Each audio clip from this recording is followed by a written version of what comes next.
اردو منزل میں آج کتابوں کی باتوں میں جس شخصیت کا ذکر کرنا چاہتی ہوں وہ فرحت پروین ہیں، جو میری عزیز ترین دوست ہیں۔ ایک نظم لکھی تھی میں نے جشن فرحت میں، وہ پہلے پیش کرتی ہوں۔ خوشی کو بانٹ کر جس کو ملے تسکین وہ فرحت، ستارہ بن کے چمکے نام میں پروین وہ فرحت۔ بہت سادہ سی فطرت ہے، بہت میٹھا سا لہجہ ہے، کبھی باتیں بھی کرتی ہے بہت نمکین وہ فرحت۔ مناظر اور جذبوں کی وہ تصویریں بناتی ہے، جو تصویریں بناتی ہے بہت نقشین وہ فرحت۔ کتابوں سے انہیں ہے عشق، لفظوں سے محبت ہے، خزانہ علم کا ہے باعث تسکین وہ فرحت۔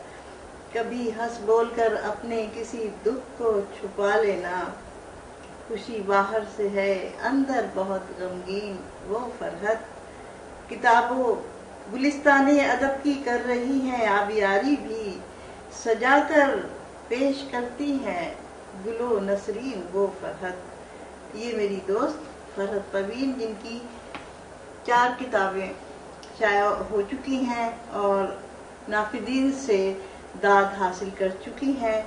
منجمد کے نام سے ان کی پہلی کتاب آئی، یہ منجمد۔ اس کے بعد دوسری کتاب ریسٹوران کی کھڑکی سے، یہ دوسری کتاب ہے ان کی، اور تیسری کتاب ہے کانچ کی چٹان۔ کانچ کی چٹان یہ تیسری کتاب، اور جو حال ہی میں شائع ہوئی ہے، لیکن پھر بھی 2-3 جگہ اس کی کتاب کی رونمائی ہو چکی ہے، کراچی میں، بحرین میں۔ تو یہ ان کی چوتھی کتاب سندل کا جنگل۔ سندل کا جنگل ان کی چوتھی کتاب ہے۔ اب اگر فرحت کی شخصیت پر بات کریں تو بہت سادہ سی فطرت ہے ان کی، اور درویش صفت خاتون ہے، اور فکر رسا رکھتی ہیں، دل کشادہ رکھتی ہیں، ادب نواز شخصیت ہیں، اور ان کا دل جو ہے وہ دردمندی اور محبت کے جذبوں سے معمور ہے۔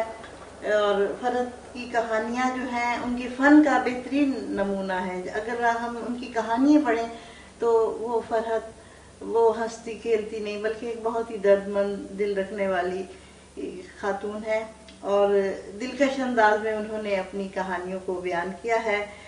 اور وہ جو لفظوں سے وہ مناظر، مصور بھی ان کو کہتے ہیں کہ وہ لفظوں سے تصویریں بناتی ہیں، اور بہت خوبصورت تصویریں بناتی ہیں۔ جب ہم پڑھتے ہیں تو وہ مناظر ہمارے سامنے آتے چلے جاتے ہیں۔ اور یہ 4 ملکوں میں رہتی ہیں، 4 ملکوں میں ان کے گھر ہیں، اور سفر بھی ان کے پاؤں میں لگتا ہے بہت زیادہ ہے۔ تو اس کا یہ فائدہ ہوتا ہے کہ جہاں بھی جاتی ہیں وہاں لوگوں سے ملتی ہیں، وہاں کے لوگوں کے مسائل انہیں جاننے کا زیادہ موقع ملتا ہے، وہاں کے دکھ درد لوگوں کے جاننے کا موقع ملتا ہے۔ پھر ایک افسانہ نگار کی حیثیت سے ان پہ جن باتوں کا اثر ہوتا ہے وہ اس پہ قلم اٹھاتی ہیں، اور وہ لوگوں کے مسائل اور اپنے انداز میں ان کا حل جو بھی وہ اپنے انداز میں وہ پیش کرتی ہیں۔ جب آپ نے اردو منزل میں بھی پڑھی ہوں گی ان کی کہانی، بہت خوبصورت کہانیاں ہیں۔ اور جو فرحت ہے ان کی خوبی یہ ہے کہ وہ بس یوں ہی نہیں، سرسری نہیں، وہ ساحل پہ بیٹھ کے لہریں نہیں گنتی، سمندر میں پانی میں اتر کے گہرے پانیوں میں جا کے دیکھتی ہیں کہاں جا کے انسانوں کی سانسیں رکنے لگتی ہیں۔ وہ اسی طریقے سے، اس لیے بعد میں بھی اس وقت اثر آتا ہے، اور ان کی جو کہانیاں ہیں وہ حقیقت سے بہت قریب ہوتی ہیں۔ اور ان کا فرحت کا کمال یہ ہے کہ وہ انسانوں کی نفسیات کو بہت اچھی طرح جانتی ہیں، ان کا مشاہدہ حیران کر دیتا ہے۔ اور ان کتابوں میں، یہ 4 کتابیں جو میں نے آپ کو دکھائی ہیں، ان میں اگر آپ دیکھیں تو ان کا مشاہدہ، ان کا تجربہ، ان کا مطالعہ، بڑی وسیع مطالعہ خاتون ہے۔ اور جہاں پہ بھی آپ ان کو دیکھیں گی کہ کہانیوں میں یہ ساتھ ساتھ آپ کے سفر کریں گی، اور انہوں نے فرحت کہتی ہے کہ کہانی میرے ذہن اور دل میں اتر کر یہ راز مجھ پر منکشف کر گئی کہ ہر شخص اپنے اندر کئی کہانیاں لیے پھرتا ہے۔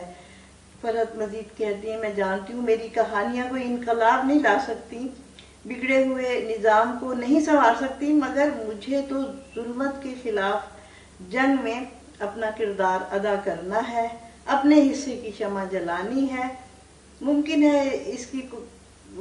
ہے ان کی تحریر کی کوئی کرن کسی کے تاریک گوشے کو اجال دے، ان کے دل میں جو سوز و گداز ہے، اور جو وہ اپنی بات کہتی ہیں اپنے انداز میں، کہانیوں میں، اور وہ اس کو پڑھیے کتابوں کو تو آپ کو پسند آئیں گی، اور ہم ان کی کتابوں میں مزید بات کریں گے۔ صبیحہ صبا، اردو منزل